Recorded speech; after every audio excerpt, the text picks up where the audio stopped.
Good afternoon, everybody. I have, as you can imagine, done a lot of thinking over the last few days, and I am clear that I have to do what's right for my country, Scotland.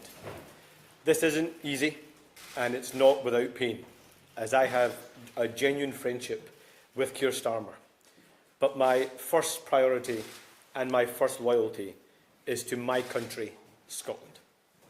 And I am not willing to sacrifice Scotland's NHS, our schools, our communities, our towns, cities, villages and islands to a third decade of an SNP government. That's why the distraction needs to end and the leadership in Downing Street has to change. It is so obvious that we desperately need change in Scotland.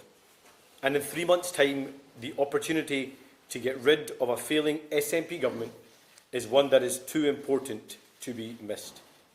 We cannot allow the failures at the heart of Downing Street to mean the failures continue here in Scotland. Because the election in May is not without consequence for the lives of Scots. We have an NHS crisis where too many Scots can't access the treatment they need and when they need it. We have a housing emergency with more than 10,000 Scottish children homeless right now. And we have too many young people not feeling safe at school or on our streets or missing out on the opportunities they deserve. And we have an SNP government that is addicted to secrecy and cover-ups with devastating consequences. That's why I have to be honest about failure wherever I see it. The situation in Downing Street is not good enough. There have been too many mistakes. They promised they were going to be different, but too much has happened. Have there been good things? Of course there have, many of them, but no one knows them and no one can hear them because they're being drowned out. That's why it cannot continue. I am proud to have played my part in removing a Tory government that was doing so much damage to Scotland. And having a Labour government matters. I am proud of my Scottish Labour MPs who did the hard work, persuaded our fellow Scots, ran a historic and successful campaign, and who have spent every day since fighting for Scotland's interests. I'm proud of these Scottish Labour ministers serving at every level of government, delivering for Scotland. I want them to stay in government because I said right at the start that my first priority and my first loyalty is to my country, Scotland. That's why they must continue to defend and protect Scotland's interests. Keir Starmer is a decent man, and it is no secret that I have always got on well with him, and he has dedicated his life to public service.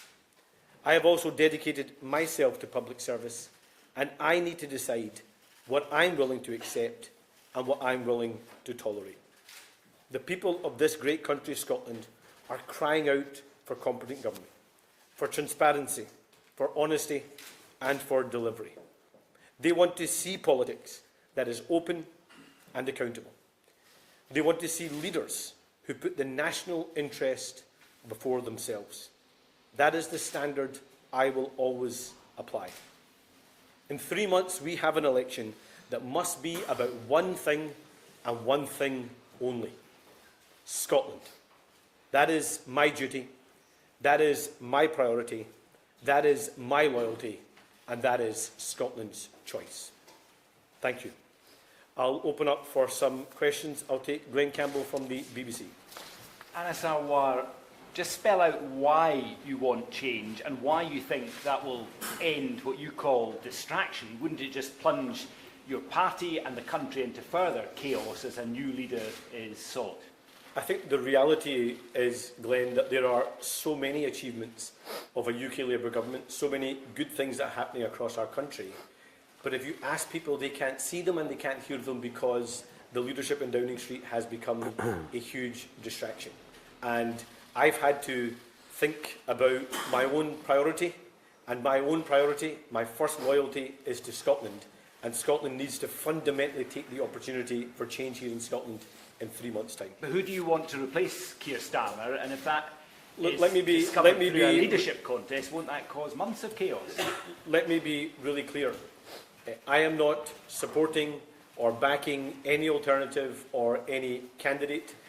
This is not about MPs versus MSPs. This is about what is right for Scotland. And it is for the UK Cabinet, it is for Downing Street, it is for the UK Labour Party to decide any process, any timeline and what comes next. Colin Mackay from STB. You told me on Thursday you thought that Keir Starmer would still be Prime Minister come the election in May. What's changed since Thursday? Well, what I said to you, Colin, was that yes, he could, but we needed answers. And I think, to be honest, the answers and the issues are much broader now. There have been too many incidences where the wrong judgment calls have been made.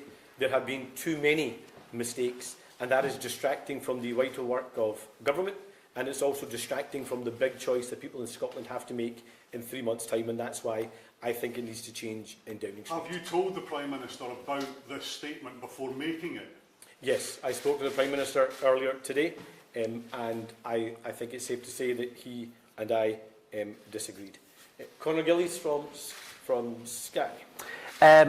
Anas Sarwar, one of your own Scottish Labour MPs, is reacting to what you're saying here, calling it idiotic, immature, incoherent and self-defeating. It's playing right into your opponent's hands, according to that senior figure.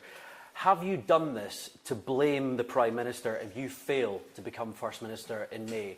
And second of all, if you don't mind, last year you called Peter Mandelson an old friend when it was public knowledge that he had links with Jeffrey Epstein. How do we take you seriously on cleaning up politics when one of your own Scottish Labour MSPs is best friends with a convicted paedophile? Well, let me first say that the approach of briefings I have always called out. And that's why I'm not taking the approach of briefing, I'm not taking the approach of talking to journalists in private. I'm being upfront and honest about my view and my first priority and my first loyalty being to Scotland, and that's why I'm doing what I believe is best for Scotland. And let me also be clear that Peter Mandelson is not someone or something I want to be associated with.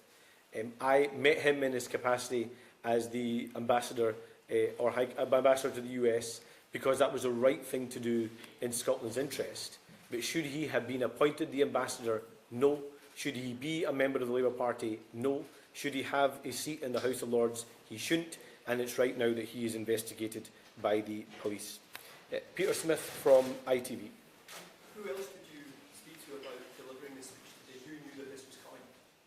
Look, I've obviously spoken to those in my own team. I have had many conversations with many figures across the UK Labour family, both in government and out. And I've been really honest with them about my view, the situation we're in, how I believe this is intolerable.